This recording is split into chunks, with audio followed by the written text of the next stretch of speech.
제왕 진행을 맡은 김은성입니다. 간밤 미증시는 FOMC에서 연준이 기존의 제로금리를 유지하겠다라고 밝히면서 3대 지수 일제히 상승했습니다. 특히 S&P 500과 다우지수는 사상 최고치를 또다시 경신했는데요. 오늘 우리 양시장도 모두 빨간불 켜면서 기분 좋게 마무리했습니다. 자세한 마감 상황 저와 함께 살펴보시죠. 네, 코스피 전일 대비 0.61% 오름세 보이면서 3066.01포인트로 거래 마쳤습니다. 수급 상황도 살펴보도록 하겠습니다.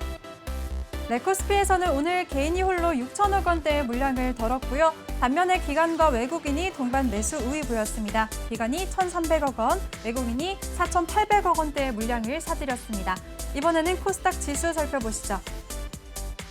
네, 코스닥은 전장 대비 0.64% 오름세 보이면서 949.83포인트로 거래 마쳤습니다. 코스닥도 수급 상황 살펴보시죠. 네, 코스닥에서는 오늘 기관이 홀로 566억 원의 물량을 순매수했고요. 반면에 개인과 외국인이 동반 매도 우위 보였습니다. 개인이 412억 원, 외국인이 15억 원의 물량을 정리했습니다. 그럼 오늘도 저희와 함께 하시면서 여러분들의 계좌를 빨갛게 물들여 보시죠. 본 방송에서 제공해드리는 정보는 투자 판단에 대한 조언일 뿐 해당 종목의 상승 또는 하락을 보장하지 않습니다. 그럼 오늘 함께할 전문가 화면으로 만나보시죠.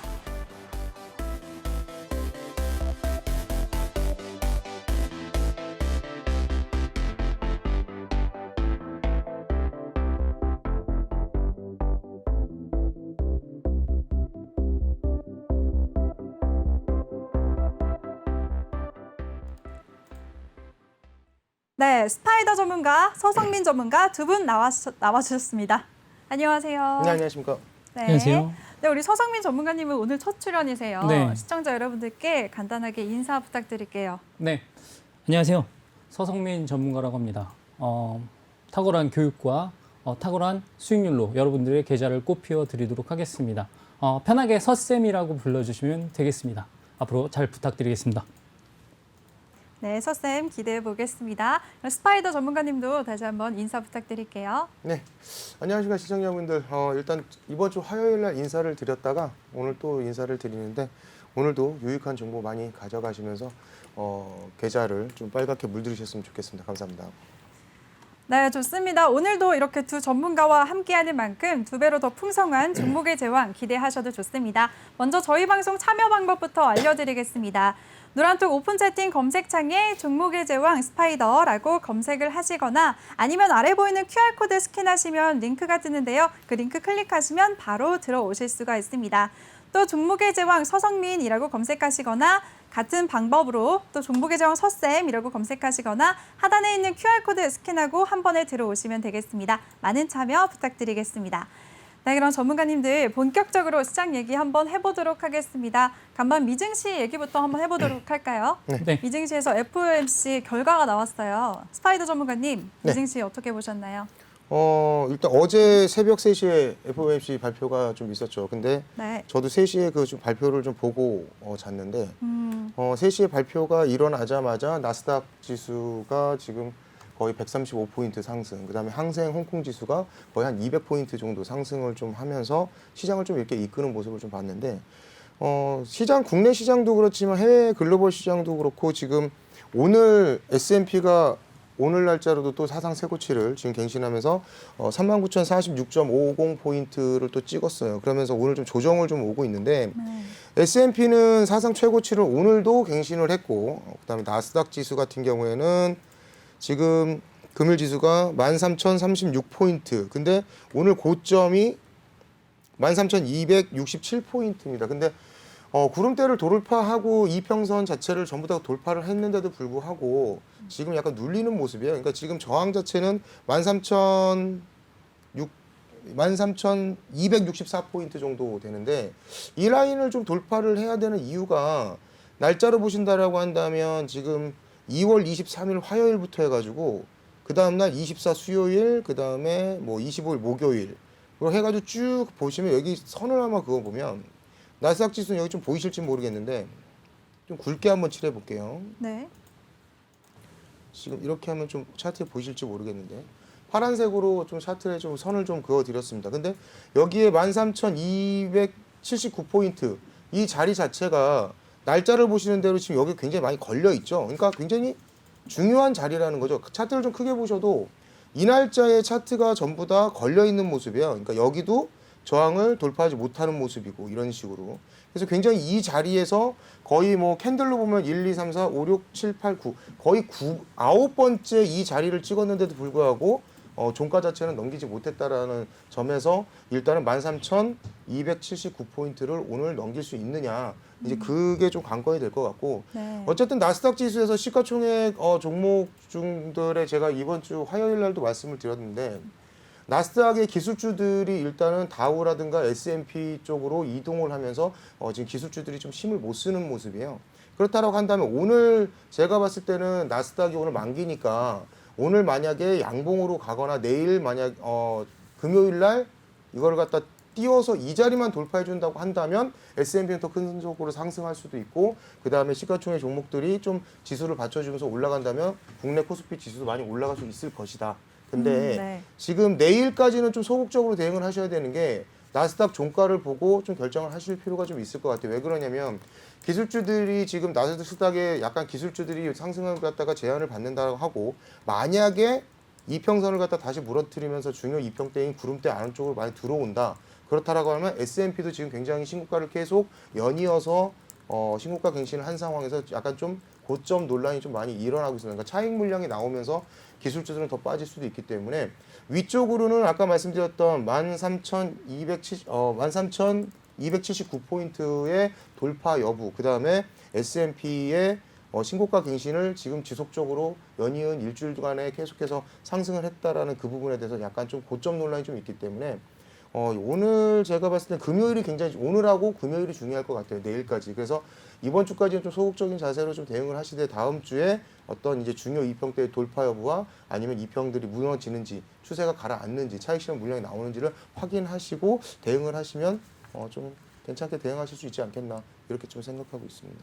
네, 좋습니다. 우리 스파이더 전문가가 기술주 상승이 제한적이기 때문에 내일까지는 나스닥에 대해서 소극적으로 대응해보자라고 말씀을 해주셨습니다. 근데 전문가님 질문이 있어요. 그동안 국제금리 이슈 때문에 변동성이 굉장히 컸잖아요. 네네. 근데 어제 연준의 발언으로 조금 안정이 된 것 같은데 그럼 당분간은 이런 변동성을 뭐 괜찮다고 봐도 되나요? 일단 S&P 자체도 아까 상승을 하고 있는데 문제는 이제 어제도 이제 미 국방장관이 내한을 했고 지금 중국을 갖다가 지금 이제 미국도 그렇지만 인도부터 일본까지 우리나라에도 지금 뭐 코드에 가입을 해라라고 지금 코드 플러스 가입을 하라라고 말씀을 지금 뭐 권유를 하고 있는데 네. 사실 좀 확률은 낮을 것 같아요. 이따가도 제가 잠깐 차트를 보여드리겠지만 만약에 우리나라 코드에 가입을 할 경우에는 저희가 관련 종목들을 뭘 봐야 되냐면 히토류를 좀 봐야 되거든요. 네. 예, 근데 지금 중국이 왜 저희가 지금 그 질문하신 거의 핵심이 뭐냐면 중국이 지금 굉장히 지수가 상승도 아니고 하락도 아니고 약간 홍콩 지수도 그렇지만 굉장히 좀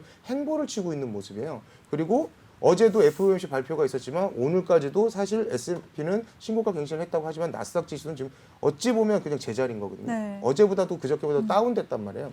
그렇다라고 한다면 시장의 변동성이 좀 커질 수 있는 부분인데 아직까지는 지금 방향을 못 잡는 거죠. 그러니까 우량 종목, 미국의 우량 종목들은 상승하고 있고 보통주는 상승하고 있는데 약간 수급이 그쪽으로 좀 몰려 있는 상황이기도 하고 그리고 가장 중요한 거는 국내 지수가 지금 현재 어찌 보면 약간 멈춰 있는 형국이란 말이에요. 네. 지금 더 올라갈 수 있느냐 아니면 조정이 들어올 것이냐 이 부분에 대해서는 왜 자꾸 제가 나스닥을 얘기하고 미국 지수를 얘기를 하냐면 지금 화요일날 이번 주 화요일날도 제가 말씀드렸지만 지금 현물하고 선물의 어떤 백워데이션 차이가 처음에 이번 주 화요일날까지만 해도 거의 한 400포인트 정도였어요. 그러니까 나스닥의 현물과 나스닥의 선물 지수의 차이가 400포인트 정도 지수가 차이가 났는데 만약에 선물 지수가 위쪽에 있다라고 하면 시장은 굉장히 안정적으로 갈 수 있다는 긍정적인 신호로 받아들이겠지만 지금 현재 자체는 현물 자체는 지금 200포인트 정도 차이가 나는 거니까 많이 줄어들긴 했어요. 왜냐하면 이번 주 화요일 날 정도에 400포인트 정도 차이였는데 지금 굉장히 나스닥이 많이 올라가는 갔었는데 다시 오늘 같은 경우에 지금 현재도 나스닥 지수가 지금 또 다시 눌리고 있거든요. 13,000포인트를 과연 오늘 지킬 것이냐의 관건도 있는데 아까도 제가 이제 얘기를 하다 쿼드 얘기를 잠깐 했었죠. 근데 쿼드 플러스에 지금 중국의 문제가 돼 있는 게 뭐냐면 이게 여러 가지 이슈가 이제 복합적이라는 거죠. 네. 지금 나스닥 지수도 좀 이번 주까지는 지켜봐야 된다는 점, 그 다음에 만기라는 점, 그다음에 중국에 지금 쿼드 플러스에 우리가 이제 가입을 하라고 지금 이렇게 뭐 얘기가 나오고는 있지만 사실 안 될 수도 있고 될 수도 있겠지만 만약에 돼도 문제고 안 돼도 문제인 게 뭐냐면 이게 우리나라 증시에도 굉장히 많이 큰 영향을 줄 거예요. 왜 그러냐면 우리가 일본하고도 문제가 좀 있고 가입을 해도 일본하고도 문제가 있을 수 있고 가입을 안 해도 또 이제 그러니까 가입을 해도 중국하고 문제가 되고 가입을 안 해도 일본하고의 문제가 또 될 수도 있고 여러 가지 이제 복합적인 부분이 있기 때문에 이런 이슈들로 인해서 조금 추세가 조금 뭔가 자리를 못 잡는 느낌? 그래서 일단은 국내 지수는 좀 행보를 치지 않겠나. 그렇게 좀 생각을 좀 하고 있어서 네.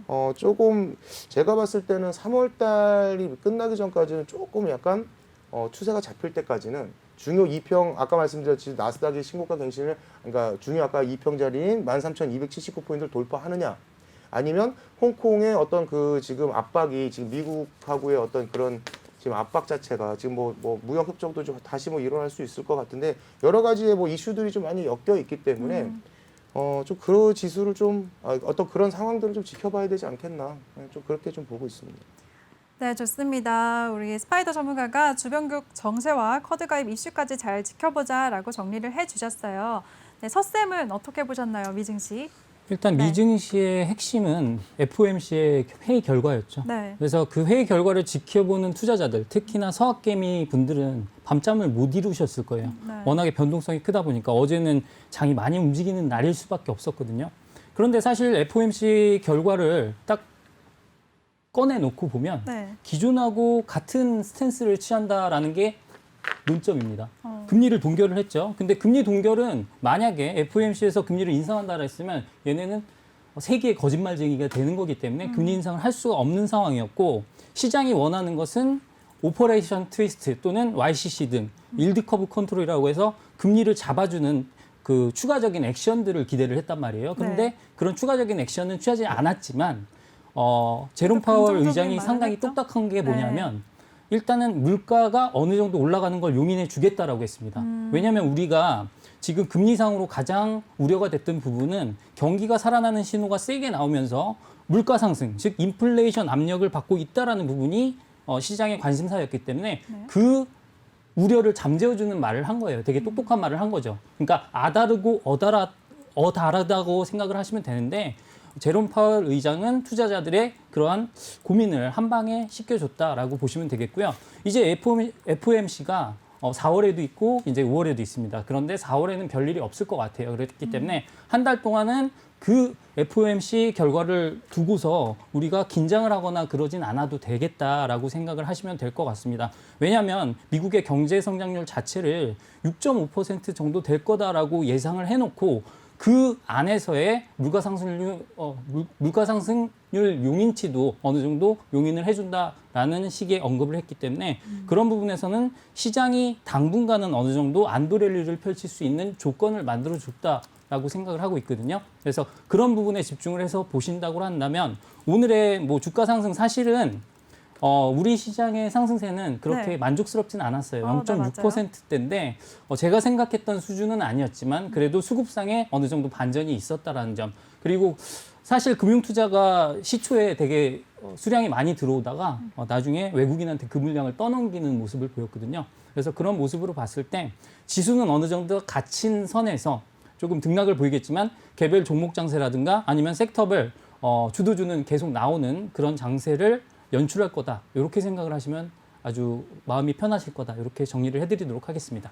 네, 서쌤도 시장이 당분간은 안도랠리를 펼칠 것 같다라고 정리를 해주셨습니다. 그럼 오늘장 이슈들 한번 살펴보도록 하겠습니다. 오늘장 뜨거웠던 종목은 바로 SK바이오사이언스였는데요. 오늘 코스피 시장에 따상을 기록하면서 성공적으로 데뷔를 했습니다. 이 종목 어떻게 보셨나요? 서쌤 먼저 말씀해 주세요. 자, 일단은 SK바이오사이언스가 가지는 의미가 상당히 큽니다. 네. 왜냐하면 상장 시기가 사실은 지금 제약바이오가 상당히 어려운 시기에 상장을 했어요. 그렇기 네. 때문에 많은 분들이 예전 같진 않을 것이다라고 되게 고민을 많이 하셨습니다. 그래서 SK바이오팜이 상장했을 때 상당히 따따따 상을 가면서 네. 392% 수익률을 냈어요. 그렇기 때문에 거기에 대한 기대감 플러스 그리고 최근 제약바이오의 약세에 대한 두려움 그게 공존을 했거든요. 근데 SK 바이오사이언스는 워낙에 공모가가 좋았습니다. 65,000원이면 PER 기준으로 21배밖에 되지 않기 때문에 어느 정도 저평가 수준이었다라고 생각이 들고요.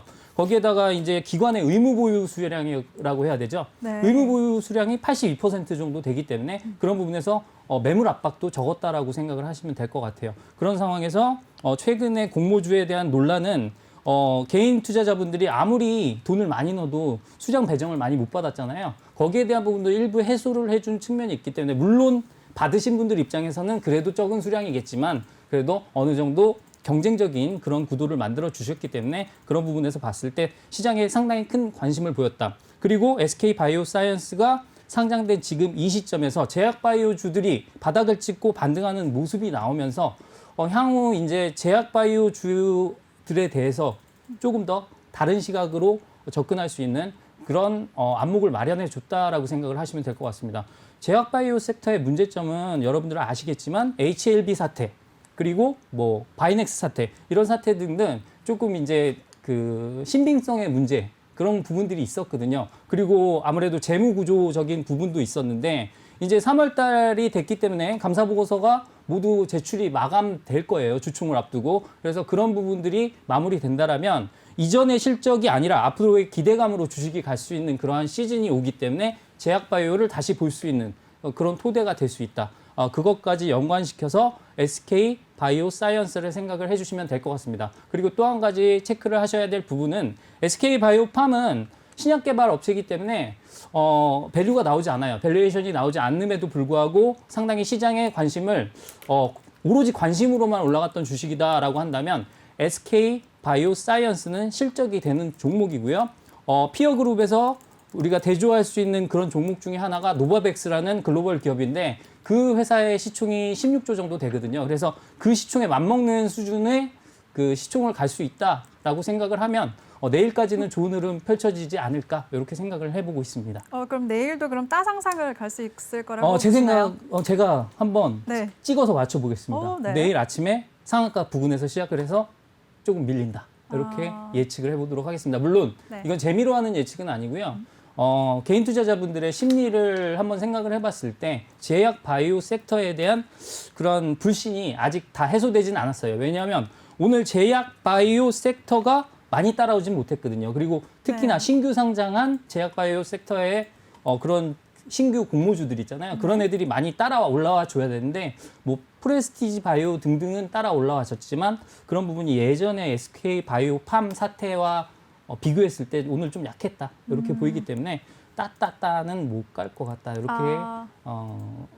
생각을 하고 있습니다. 물론 갖고 계신 분들은 저 자식 때려야겠다 이러실 수도 있겠지만 그냥 제 객관적인 생각을 말씀드린 거니까 그냥 예쁘게 봐주셨으면 좋겠습니다. 예. 결과가 너무 궁금하네요.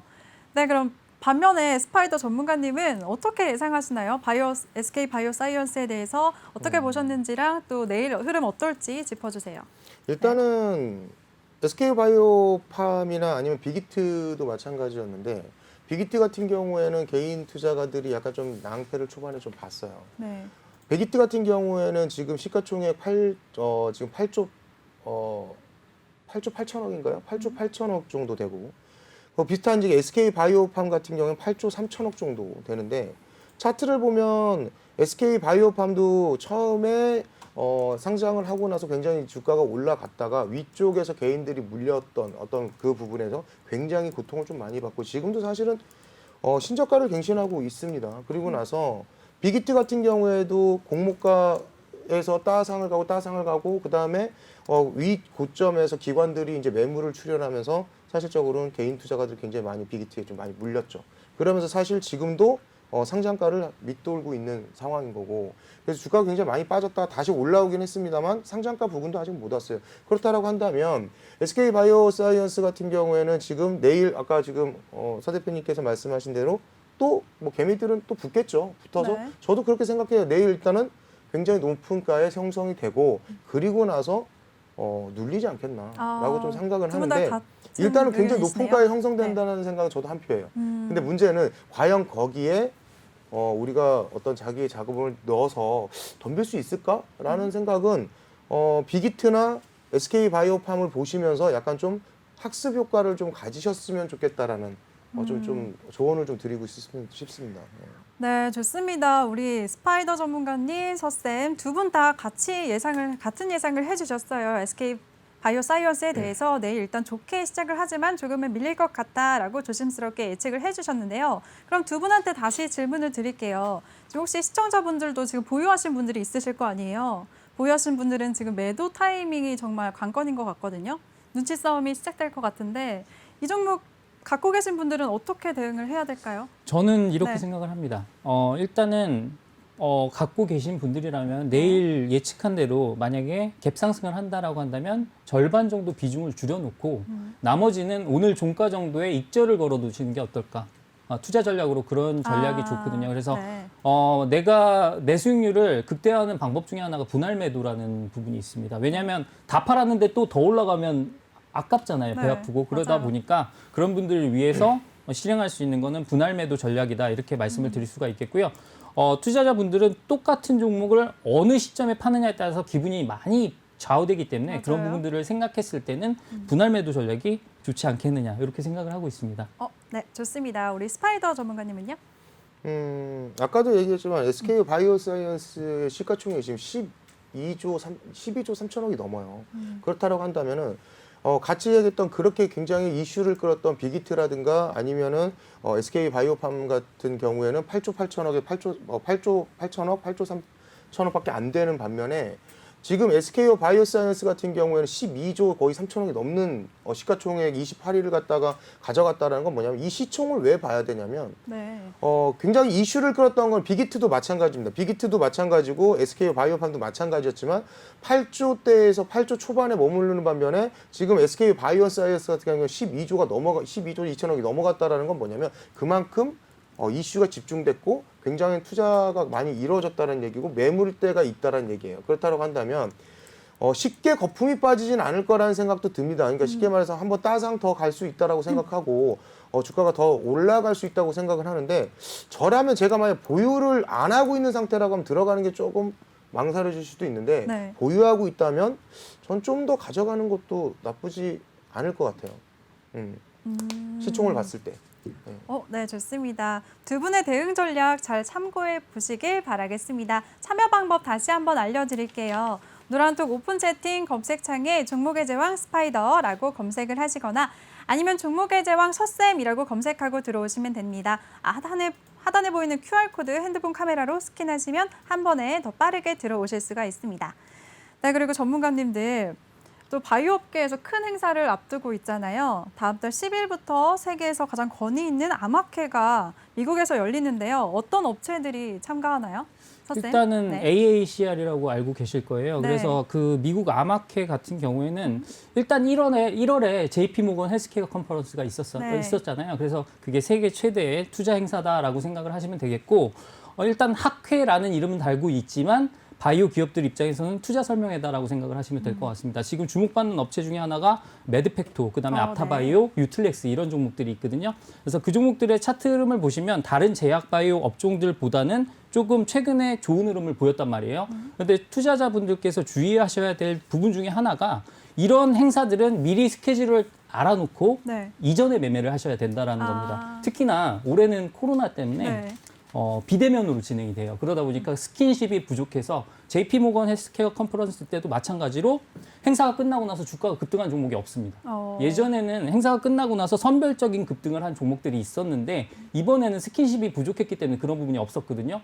이번에도 마찬가지입니다. AACR 그리고 나중에 에스모 그리고 ASCO 이런 모든 학회들에서 스킨십이 부족함으로 인해서 종목들이 나중에 후발로 움직이기는 조금 힘든 부분이 있지 않을까 이렇게 생각을 하고 있습니다. 근데 아직은 그래도 시작일이 개최일이 다음 달 10일인데 지금 진입하는 건 이미 늦었어요? 아니 지금은 괜찮아요. 지금은 제가 말씀드렸잖아요. 괜찮습니까? 그래서 일정이 잡히고 나서 한 1주 정도 전까지는 괜찮다 이렇게 말씀을 드리겠고요. 네. 3, 4일을 냅두고 나서 그때부터는 이제 어느 정도 차익 실현에 그러한 그 기회로 삼으셔야 된다 이렇게 생각을 하고 있습니다. 기존의 학습 효과를 생각했을 때는 그렇게 접근하시는 게 개인 투자자분들이 상당히 조금 안정적으로 접근할 수 있는 방법이 아닌가 이렇게 생각을 하고 있습니다. 네, 좋습니다. 그리고 저 개인적인 질문이 있는데요. 궁금한 게 있어요. 보통 제약바이오주 하면은 변동성도 크기 때문에 성향이라고 해야 될까요? 전문가님들도 성향에 따라서 선호하시는 분도 있고 좀 피하시는 분들도 있으시거든요. 두 분은 어떻게 생각하시나요? 스파이더님은? 저는 제약바이오를 그렇게 좋아하는 편은 아니에요. 아니죠. 네, 저는 이제 제약바이오를 그렇게 좋아하는 편은 아닌데 제약바이오를 접근하실 때는 약간 좀 단탁성을 좀 강하게 좀 넣는 편이에요. 그러니까 네. 뭐 중장기로 이렇게 굉장히 지속적으로 작년에 코로나가 이제 터지고 그러니까 재작년이죠. 재작년에 굉장히 제약바이오가 거의 주가를 막 끌어올리다시피 해서 네. 제약바이오를 안 갖고 있으면은 바보다. 라고 할 정도로 작년에 돈을 많이 버신 분들은 제약바이오로 주로 돈을 많이 버셨거든요. 그러니까 재작년에 제약바이오가 없는 사람들은 좀 바보 소리를 들었던 주식을 하는데 어떻게 제약바이오가 없어? 뭐 이런 식으로. 네. 근데 제약바이오는 어떤 기본적 분석, 저희가 이제 두 가지 분석 자료가 있죠. 하나는 기본적 분석과 하나는 기술적 분석이 있는데 제약바이오 같은 경우에는 재무제표를 보기가 좀 어렵습니다. 왜 그러냐면 일단은 투자도 많이 들어가고 그다음에 이거를 갖다가 또 임상 실험을 또 하는 데 있어서 임상 1, 2, 3까지 또 가야 되는 그런 어떤 이제 돈이 투자가 많이 되기 때문에 네. 제약바이오를 볼 때 이번 다른 어떤 제조 판매의 어떤 그런 업종을 보는 것보다 이렇게 보는 거하고 같이 보시면 안 되고 제약바이오를 접근하실 때는 이슈와 그다음 정책 그다음에 어떤 이제 신약에 대한 어떤 임상 결과 이 어떤 이슈에 좀 발빠르게 움직이셔야 되는 부분이 있고 그리고 기술적 분석으로도 접근을 좀 하시는 게 좀 좋아요. 왜 그러냐면 일단 기본적인 분석 자체의 기본 데이터 자체가 없기 때문에 재무 상태가 거의 다 제약바이오는 재무 상태표가 좋은 게 별로 없어요. 그렇다고 한다면 우리가 취할 수 있는 거는 이슈라든가 정책이라든가 아니면 지금 임상 실험이 어떻게 진행되고 있는지에 대한 어떤 그런 이슈를 쫓아가야 되는데 사실 신문 보고 들어가면 이미 늦었거든요. 네. 이거 이미 올라갔거든. 그렇다고 한다면 제약바이오에서 가장 우리가 뭐 체크해야 돼서 일반 어떤 주린이 분들께서 접근할 때 가장 좋은 방법은 기술적 분석을 눈을 좀 키우시는 방법도 하나의 좀 방법일 수 있을 것 같아요. 그러니까 적정한 얘의 맥점이 어딜 것이냐. 그러니까 제가 오늘 이따 교육 시간에도 말씀드리겠지만 차트를 보면 그 흐름이 보여요. 그러니까 차트는 어떻게 보면 매수와 매도의 싸움이거든요. 네. 싸움의 흔적이기도 하고 그렇다고 한다면 기술적 분석을 정리를 하자면 과거의 데이터를 가지고 미래에 어떻게 될 것일까를 결정하는 것이 기술적 분석인데 그게 제약바이오한테는 좀 잘 먹히는 편이에요. 그래서 이따가 제가 적정 주가 구하는 방법을 다시 한번 이번 주 화요일에 이어서 해드릴 건데 그것을 보시고 제약바이오를 접근하실 때 약간 기술적 분석으로 접근하셔도 나쁘진 않겠다. 이렇게 좀 설명드리고 싶습니다. 네, 좋습니다. 제약바이오주에 대해서 우리 스파이더 전문가님이 제약바이오는 기술적인 분석을 통해서 단기적으로 접근해보자라고 말씀을 해주셨습니다. 잠시 후 또 2부에서 전문가님의 강의가 이어지니까요. 참여 방법 다시 한번 알려드릴게요. 많은 참여 부탁드리겠습니다. 노란톡 오픈 채팅 검색창에 종목의 제왕 스파이더라고 검색하시거나 아니면 아래 보이는 QR코드 핸드폰으로 스캔하시면 링크가 뜨는데요. 그 링크 클릭하시면 바로 들어오실 수가 있습니다. 네, 그럼 서쌤은 어떻게 보시나요? 뭐 좋은 말씀 해주셨습니다. 네. 스파이더 전문가님이 좋은 말씀 해주셨고요. 일단은 제약바이오 섹터는 재무제표가 안 좋은 경우가 많습니다. 네. 맞습니다. 그런데 일단은 일반 제약 업종에서는 그래도 재무제표가 좋은 업종들이 꽤 있어요. 그래서 동국제약이라든가 오늘 상장했던 SK바이오사이언스 같은 경우에도 CMO 쪽으로 실적이 상당히 많이 나고 있는 회사이기 때문에 그런 부분 확인하시면 되겠고요. 팁을 하나 드리자면 제약바이오에서는 재무제표에서 딱 한 가지만 확인하시면 됩니다. 유보율이에요. 왜냐하면 네. 연구개발이 중요하기 때문에 회사에 돈을 쌓아놓지 않고서는 연구개발이 진행되지 않기 때문에 돈이 떨어지면 얘네는 반드시 증자를 하게 돼 있습니다. 그러면 주가가 급락을 하게 되겠죠. 그래서 그런 부분들을 체크하시면 똘똘하게 하실 수 있겠다라고 생각이 들고요. 개인적인 성향으로 아까 물어보셨는데 저도 마찬가지로 제약바이오를 좋아하지 않습니다. 그 네. 이유는 운칠기삼이기 때문이에요. 왜냐하면 실력이 30%고 운이 70%입니다. 만약에 내가 얘가 좋아 보여서 샀어요. 근데 회사가 거짓말을 한 겁니다. 그럼 떨어지잖아요. 그렇죠? 맞아요. 그래서 그런 신빙성의 문제 그리고 운의 문제가 있기 때문에 저는 개인적으로는 좋아하지 않습니다. 왜냐하면 저는 무조건 실력으로 해야 되는 사람이기 때문에 운이 좋지 않더라고요. 그래서 운에 기대면 저는 좋지 않습니다. 왜냐하면 제가 예전에 정말 종목 분석을 열심히 해서 네. 정말 좋은 회사를 샀거든요. 네. 그런데 그 회사가 제가 산 날 공장에 불이 나서 1년 동안 거래가 정지됐어요. 그 공장이 네. 상당히 큰 공장이었거든요. 운이 없으시네요. 운은 더럽게 없습니다. 운이 없네요. 방송용은 아니지만 운이 더럽게 없어요. 그래서 저는 오로지 진짜 펀더멘털로 접근하고 분석으로 접근하는 그런 스타일입니다. 그래서 제 종목은 그만큼 안정적일 것이다라고 어필을 하는 거다. 이렇게 어디로 생각을 들어가면 해줍니다. 되나요? 네? 어디로 들어가면 되나요? 이제 제가 안내해드릴게요. 안내 부탁드립니다. 네, 좋습니다. 제약바이오주에 대해서 우리 서쌤은요, 아무래도 그중에서 재무제표를 확인하면서 옥석 가리기가 필요하다라고 정리를 해주셨어요. 서쌤과 함께 할 수 있는 방법 알려드리겠습니다. 누란톡 오픈 채팅 검색창에 종목의 제왕 서쌤이라고 검색하시거나 아니면 핸드폰 카메라로 아래 보이는 QR코드 스캔하시면 한 번에 들어오실 수가 있습니다. 많은 참여 부탁드릴게요. 네, 그럼 바로 다음 이슈 한번 넘어가 보도록 하겠습니다. 오늘 현대의 전기차 아이오닉 5에 대한 흥행 기대감으로 부품주들이 강세 흐름 보였어요. 부품주들 어떻게 보셨나요? 서쌤 먼저. 네. 네, 오늘 부품주 흐름 상당히 좋았습니다. 네. 자, 그런데 최근에 이슈가 네. 있었음에도 불구하고 부품주가 좋았던 이유는 밤사이 글로벌 증시에서 자동차 대표주들이 상당히 많이 올랐어요. 네. 폭스바겐 같은 경우에는 최근에 주가 상승률이 엄청났고요. 그다음에 GM 같은 경우에도 오늘 5% 이상 상승하는 흐름을 보였기 때문에 거기에 관련해서 자동차 대표주들이 다 움직였는데 그중에서도 최근에 핫 이슈가 됐었던 아이오닉 5와 관련된 직접적으로 부품을 납품하는 그런 종목들이 움직였습니다. 대원화성 같은 경우에는 신규 종목으로 편입된 종목입니다. 왜냐하면 예전에는 납품 사실이 안 알려지고 있다가 최근에 아이오닉 5에 친환경 내장재를 납품한다 이런 소식이 알려지면서 시장에 관심을 받았고요. 두올 같은 기업도 마찬가지고 그다음에 SL 같은 종목도 네. 오늘 상당히 큰 폭의 상승세를 보여줬습니다. 물론 장중에 고점을 지켜내지는 못했지만 그래도 대원화성을 제외하고는 거의 대부분의 종목들이 고점 대비해서는 밀렸습니다만 지수가 밀린 만큼 밀린 거다라고 생각을 해주시면 될 것 같고요. 사실 자동차 부품주 개인 투자자분들이 상당히 많이 갖고 계신 걸로 알고 있습니다. 왜냐하면 네. 최근에 현대차 이슈, 기아차와 애플카 관련된 이슈 이런 부분들이 있었기 때문에 자동차 부품주에 대한 관심이 되게 높은 시점인데 제가 당부드리고 싶은 부분이 있어요. 자동차 부품주라고 해서 다 좋지 않습니다. 왜냐하면 지금은 대세가 전기차죠. 네. 그죠? 근데 전기차에는 내연기관 자동차와 부품이 다릅니다. 그리고 많이 축소되는 부분이 있기 때문에 뭐 엔진 관련된 그 부품을 만드는데 그 종목을 사봐야겠다 이렇게 생각을 하시면 안 되겠고요. 왜냐하면 자동차 부품주 같은 경우에는 워낙에 자산 가치가 높고 그리고 시총이 낮은 종목이 많다 보니까 작전 세력에 좀 타겟이 되는 경우가 많아요. 그래서 뜬금없이 움직이는 경우가 많은데 그런 거 보고 얘가 움직이나 보다 하고 따라 들어가시지는 말으셨으면 좋겠다라고 당부를 드리도록 하겠습니다. 네, 좋습니다. 우리 스파이더 전문가님은 어떻게 보셨나요? 오늘 일단은 뭐 대원화성도 뭐 약간 이거는 이따가 말씀을 좀 드리는 게 맞겠구나. 일단은 지금 뭐 듀올, SL, 현대모비스 이걸 지금 사실 제가 화요일 날도 교육을 해드린 게 있었는데 이런 종목들이 지금 어찌 보면 굉장히 높게 올라간 것 같은데 제가 봤을 때는 이제 시작인 것 같아요. 그리고 네. 지금 아까 같은 아이오닉 뭐 관련 지금 5 관련주 지금 이 종목들이 지금은 사전 예약이 일주일 만에 35,000대를 넘어갔거든요. 맞아요. 그러니까 굉장히 지금 핫하고 네. 그리고 전기차 자동차 관련 부품들 그다음에 2차 전지 관련주들 제가 이번 주에도 계속 늘상 오늘까지도 얘기하고 있는 게 뭐냐면 뭐 5G가 됐든 어떤 자동차 관련주도 마찬가지겠지만 배터리 관련주들 그다음에 2차 전지들 뭐 어떤 수소차, 전기차, 자율주행 이런 부분에 대해서는 제가 봤을 때 시장은 점점 확대돼서 커질 거예요.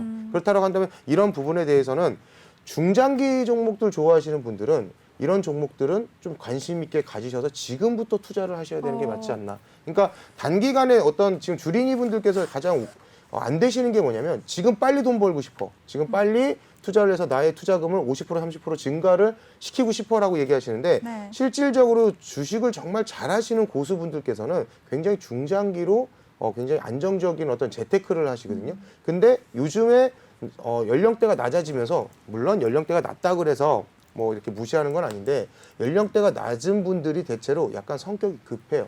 빨리 돈 벌고 싶고 빨리 집 사고 싶고 뭐 맞아요. 빨리 그런 결혼하고 것 싶은지는 같아요. 모르겠는데 네. 어쨌든 어떤 뭔가를 이렇게 굉장히 좀 급하게 하시는 성향이 있어서 근데 이런 어떤 이제 자동차 관련주들 그다음에 자율주행 관련주들 배터리 관련주들 이런 부분에 대해서는 좀 더 이렇게 장기적인 투자의 안목으로 좀 보시는 게 좋지 않겠나 이렇게 좀 설명을 좀 드리고 싶습니다. 좋습니다. 그럼 두 분한테 다시 한번 질문을 드릴게요. 전기차 관련해서 어떤 분야를 선택하는 게 좋은지, 뭐 현대차 이렇게 완성차 업체를 하거나 아니면 경량화 관련된 부품주를 하거나 배터리 관련한 종목도 있고요. 너무 많은데 어떤 섹터를 골라야 될지 섹터 하나씩만 한번 찝어주시겠어요? 학생부터? 네. 저는 이제 전기차 관련된 부분을 얘기를 한다면 네. 전기차의 이제 원가를 차지하는 부분을 뜯어봐야 된다라고 생각해요. 네. 예를 들어서 설명을 드리면 100원짜리를 파는 회사랑 5,000원짜리를 파는 회사 두 개를 본다라고 했을 때 5,000원짜리를 파는 회사가 더 이익이 많이 남게 돼 있거든요. 왜냐하면 판매 단가 자체가 세기 때문에. 그렇죠. 그래서 전기차의 구성 요소 중에서 가장 큰 원가가 들어가는 게 이제 배터리거든요. 그래서 네. 40% 원가를 차지하는 배터리 부분을 잘 봐야 된다라고 생각을 하고 있고요.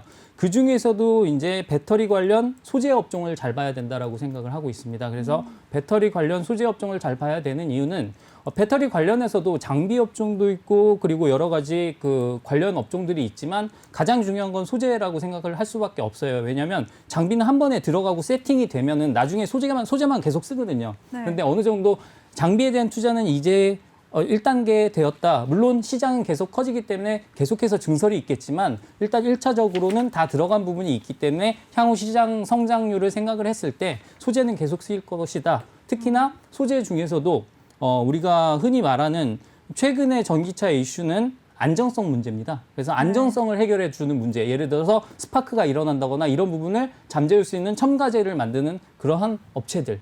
이런 업체들 위주로 접근을 하시는 게 어떨까 하고 생각을 하고 있습니다. 네, 좋습니다. 그럼 스파이더님은요? 비슷한 의견입니다. 그러니까 저 또한 같은 의견인데 네. 일단은 아까도 저희가 이제 바이오 섹터를 말씀드렸는데 바이오 섹터 같은 재무가 별로 안 좋다고 말씀을 드렸죠. 투자금이라든가 아까 저희가 네. 서쌤께서 굉장히 좋은 얘기를 해주셨는데 보유를 봐야 된다라고 얘기를 하셨는데 저도 거긴 굉장히 동감을 하는 바지만 이게 지금 자동차 섹터 같은 경우에는 뭐가 있냐면 제조 판매잖아요. 대체로 제조 판매이기 때문에 제조 판매는 뭐가 제일 중요하냐? 일단은 재무 상태표가 중요합니다. 그렇다고 한다면 제약 바이오는 재무 상태표가 별로 좋지 않은 반면에 어떤 이런 자동차 부품 관련주들 혹은 제조 판매들 이런 어떤 업종을 갖고 있는 섹터는 굉장히 재무제표가 중요해요. 네. 왜냐하면 돈을 벌어야 되고 어떤 매출이라든가 아니면 영업 이익들이 추가적으로 계속 어떤 시간이 지나면서 나아지는 모습이 보여져야 돼요. 제약바이오처럼 어떤 적자를 보고 있다든가 이런 어떤 재무 상태표를 갖고 있다. 그렇다고 한다면 이런 어떤 자동차 관련주들은 별로 좋지는 않습니다. 그렇다고 한다면 지금 2021년, 2023년, 2024년 주기적으로 어떤 시간이 지나가면서 어떤 영업이익이라든가 아니면 매출이 증가하는 회사 이런 회사들을 주력으로 재무상태표를 꼭 확인하고 들어가셔라 이렇게 설명드리고 싶습니다. 그럼 딱히 어떤 섹터는 안 정해주시는 건가요? 종목을 하나 말씀을 드리자면 네, 갑자기 일단은 추천을 좀 여기 괜찮나요? 여기서 추천을 해도 전문가님 마음이시죠? 네, 우연치 않게 또 종목 추천이 좀 들어갈 것 같은데 네. 일단 제가 봤을 때는 코오롱 글로벌이라는 네. 지금 종목이 있습니다. 근데 네. 이 코오롱 글로벌이 제가 기업 분석에서 일단은 잠시만요. 자, 재무 상태표를 좀 보죠. 일단은 매출을 좀 보시면 매출액이 2017년도, 2018, 2019, 2020년도에 걸쳐서 주기적으로 꾸준하게 조금씩이라도 상승을 한 모습이 보이고 있고요.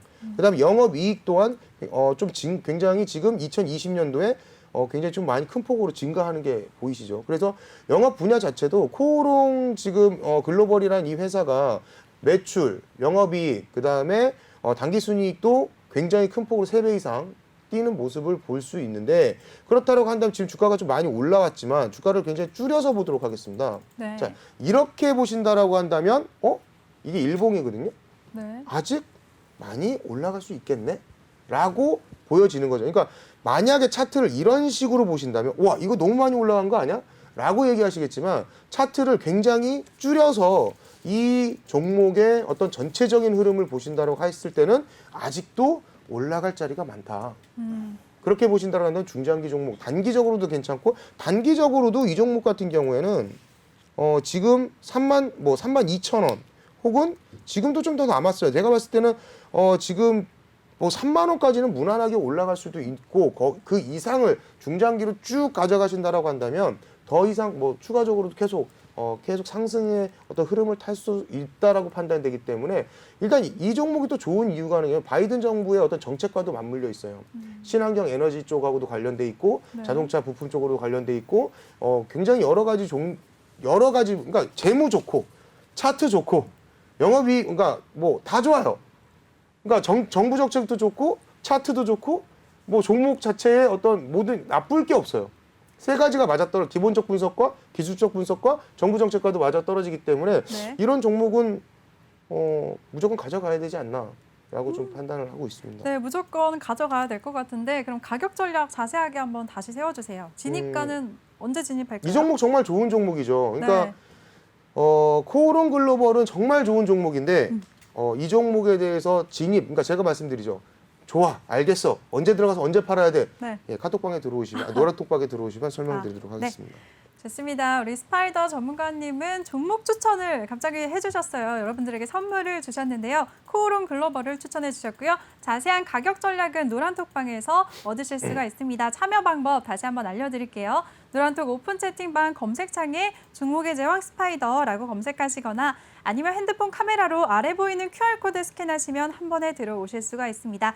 또 그리고 방금 전에 또 서쌤은 전기차 관련해서 배터리 소재 업종에 주목해보자라고 추천을 해주셨는데요. 서쌤과 함께하고 싶으신 분들 노란톡 오픈 채팅 검색창에 종목의 제왕 서쌤이라고 검색하시거나 아니면 핸드폰 카메라로 QR코드 스캔하고 한 번에 들어오시면 되겠습니다. 네, 그리고 전문가님들 이제 현대차 아이오닉 5 출시를 앞두고 테슬라가 할인 행사에 돌입했다고 하는 소식을 들었어요. 정말 많이 신경이 쓰이나 봐요. 이제 테슬라의 독주가 끝났다고 생각이 되는데 어떻게 보시나요? 앞으로 전기차 전망? 뭐 일단은 시장이 확대된다는 데 대해서는 이견이 없을 거예요. 그런데 지금은 일종의 진영이 좀 나눠져 있다라고 생각을 하시면 되겠고 네. 테슬라 진영과 테슬라가 아닌 진영으로 나눠져 있다라고 생각을 하시면 될 것 같습니다. 그래서 지금 뭐 현대차의 뭐 eGMP라든가 이런 플랫폼을 만들어서 지금 그 테슬라의 과감한 도전장을 내밀고 있잖아요. 그래서 그게 되게 먹히고 있는 시점이라고 저는 생각을 하고 있거든요. 그런데 또 다른 한 업체가 공격적인 부분을 얘기를 했습니다. 바로 폭스바겐인데요. 폭스바겐의 파워데이라고 들어보셨죠? 네. 그것 때문에 최근에 우리나라 2차 전지 전지들 업체들이 상당히 타격받았잖아요. 타격을 많이 받고 있는데 네. 그 골자는 이겁니다. 일단 폭스바겐은 파우치형을 쓰지 않겠다. 파우치형 배터리를 쓰지 않겠다. 파우치가 우리 어르신들 드시는 홍삼 이런 파우치 같이 생긴 게 네. 파우치형이고요. 네. 그리고 그걸 쓰지 않고 각형을 쓰겠다라고 얘기를 했는데 사실 기술력으로 따지면 파우치형이 위예요. 그런데도 각형을 쓰겠다고 한 이유는 딱 두 가지 이유로 볼 수가 있겠는데 첫 번째는 자체적인 배터리를 내재화하겠다라는 그러한 전략. 왜냐하면 최근에 폭스바겐이 노스볼트라는 노르웨이 회사에 투자를 했습니다. 근데 네. 그 노스볼트라는 회사가 각형을 만들고 있고요. 그리고 폭스바겐의 가장 큰 시장이 중국 시장이에요. 네. 그래서 중국 시장에서 CATL과의 관계를 무시할 수가 없는데 CATL이 각형을 만들고 있거든요. 그래서 그런 부분 때문에 각형으로 가겠다라고 얘기를 한 거고 두 번째 이유는 전고체 배터리를 염두에 둔 거다라고 생각을 하시면 될 것 같습니다. 전고체 배터리는 뭐냐면 일단은 전해질을 일단 예전의 전해 액이 아닌 고체로 바꾸는 게 전고체 배터리고요. 아직 개발이 완료되지는 않았습니다만 향후 미래의 가장 큰 그러한 에너지 원이다라고 생각을 해주시면 될 것 같아요. 그래서 그런 부분에서 봤을 때 최근에 폭스바겐의 그러한 행보들 이런 것들 때문에 국내 기업이 타격을 받을 수밖에 없긴 합니다만 그 타격을 받는 시점은 2025년 이후다라고 생각을 해주시면 될 것 같아요. 왜냐하면 그 이전의 수준은 이미 따놓은 상태라고 생각을 하시면 되겠고요. 걔네가 이제 개발이 완료되거나 이제 향후에 유럽이라든가 이런 데다가 공장을 6개를 짓는다고 합니다. 배터리 셀 공장을 6개를 지어서 자기네들이 내재를 하겠다라고 하지만 그러한 부분까지 가는데 시간이 많이 걸리기 때문에 그런 부분에서 봤을 때 조금 타격이 제한적이지 않을까 하는 부분이 있고요. 그래서 최근에 가격 하락이 오히려 반가워해야 되는 뉴스가 아닌가라고 생각을 할 수가 있습니다. 왜냐하면 좋은데 가격을 싸게 살 수 있는 기회다라고 생각을 해주시면 되겠잖아요. 네. 그래서 그렇게 접근을 하시면 되겠고 그 중에서도 이제 우리나라 업체들도 다 세분화가 되어 있는데 SK 이노베이션 같은 경우에는 사실 파우치형밖에 못 만들기 때문에 조금 배제해 두시고 LG화학이라든가 LG화학은 왜냐하면 그 생산 설비들을 각형으로 금방 전환을 할 수 있는 그러한 여력이 있다라고 보시면 되겠고요. 네. 삼성 SDI 같은 경우에는 이미 각형을 하고 있어요. 네. 그래서 그런 부분에서 봤을 때 걔네 셋을 놓고 보자면 삼성 SDI가 조금 낫지 않을까 이렇게 설명을 드리도록 하겠습니다. 네, 좋습니다. 우리 스파이더 전문가님은 어떻게 생각하시나요? 전기차 시장에 대해서. 전기차 시장은 나쁘지는 않죠. 그러니까 일단 굉장히 큰 폭으로 지금 굉장히 커질 시장이고, 그리고 앞으로도 지금 전기차가, 그러니까 저는 요즘에, 그러니까 여기 방송국을 오늘도 오면서 제가 이렇게 자동차 지나다니는 걸 보면 네. 저 차들이 이제 앞으로 다 전기차로 바뀔 건데, 그러면 이거는 지금 투자의 적기인가라는 판단을 했거든요. 그러니까 황사가 불면 마스크를 쓰고, 네. 그다음에 코로나가 이제 이렇게 뭐 창궐하니까 다들 마스크를 쓰고 다니잖아요. 마찬가지처럼 전기차가 이제 앞으로 굉장히 확대가 되고, 앞으로 자동차 시장 바뀔 거예요. 내연기관차에서 전기차로, 자율주행차로 바뀔 건데, 그러면은 지금 자동차가 바뀌는 모습을 보면서 준비를 좀 해야 되지 않을까요? 시장은 점점 커질 거고, 차는 점점 어떤 친환경 차로 바뀌면서 전기차 배터리 관련주들이 굉장히 장세를 보일 건데, 만약에 내가 자식이 있다면 네. 자식한테 이런 거를 좀 물려주고 싶지 않을까요? 그러면 지금 당장은 주가가 10% 20% 빠질 수도 있고 왔다 갔다 하겠지만, 만약에 내 자식한테 가끔 이런 얘기 하잖아요. 내 자식한테 물려줄 주가. 네. 그러니까 약간 이제 보통 상속으로. 삼성전자를 그렇게 얘기 많이 뭐 하더라고요. 옛날에 그랬었죠. 네. 그러니까 이건 내 자식한테 물려줘야 되는 주식이다. 그렇다면 지금 전기차의 어떤 종목들이 내 자식한테 물려줘야 될 종목들이 아닐까? 그러니까 만약에 저금을 한다면 내 자식한테 5만 원 옛날에 죄드시공통에다 저금했잖아요. 그리고 네. 초등학교 때 저희가 통장에다가 뭐 엄마 이렇게 돈 받아가지고 고등학교 졸업할 때까지 이렇게 모으고 막 그런 어떤 교육을 받았었잖아요. 네. 근데 지금은 자식한테 만약에 그런 종목들의 어떤 돈을 통장 대신에 적금 대신에 어떤 이런 종목에 돈을 조금씩 넣어준다면 굉장히 그 자식이 10년 후에 15년 후에 성장했을 때는 엄청난 어떤 자산 가치가 있지 않겠나. 좀 그런 생각이 가끔 그럼 딱 들더라고요. 하나만 여쭤볼게요. 예. 우리 서쌤은 배터리주 중에서도 그래서 삼성 SDI에다 저금해보자라고 말씀해 주셨거든요. 전문가님은 셋 중에 어떤 종목에다 저금을 해볼까요? 저는 아까 제가 종목 추천을 드렸던 그 코론 종목에. 글로벌. 좋습니다. 왜냐하면 네. 종목이 맥점이라는 게 존재하고 바닥이라는 게 있잖아요. 네. 그러면 굉장히 중장기로 봤을 때 그럼 고점은 또 볼 거 아니에요. 쌍고점이 됐든 쌍바닥이 됐든, 근데 쌍바닥을 찍고 밑에서 바닥 따지기를 하고 저평가되어 있는 종목을 발굴해서 한 1년 가져간다? 그러면 좀 아래쪽에 있는 게 좋지 않을까요? 너무 고평가되어 있는 것도 또 다시 차익 실현이 나오면서 눌릴 수 있으니까 아래쪽에서 저평가되어 있는 종목들. 네, 좋습니다. 네, 벌써 우리 방송 이제 1부 마무리할 시간이 왔습니다. 전문가님들 두 분 더 고생 많으셨어요. 네. 수고 많았습니다. 고생하셨습니다. 잠시 후에 고생하셨습니다. 뵙겠습니다. 네. 네, 우리 두 전문가와 함께하고 싶으신 분들 참여 방법 다시 한번 알려드리겠습니다. 노란톡 오픈 채팅 검색창에 종목의 제왕 스파이더라고 검색을 하시거나 아니면 종목의 제왕 서쌤이라고 검색하고 들어오시면 되겠습니다. 네, 그리고 본 방송에서 제공해드린 정보는 투자 판단에 대한 조언일 뿐 해당 종목의 상승 또는 하락을 보장하지 않습니다.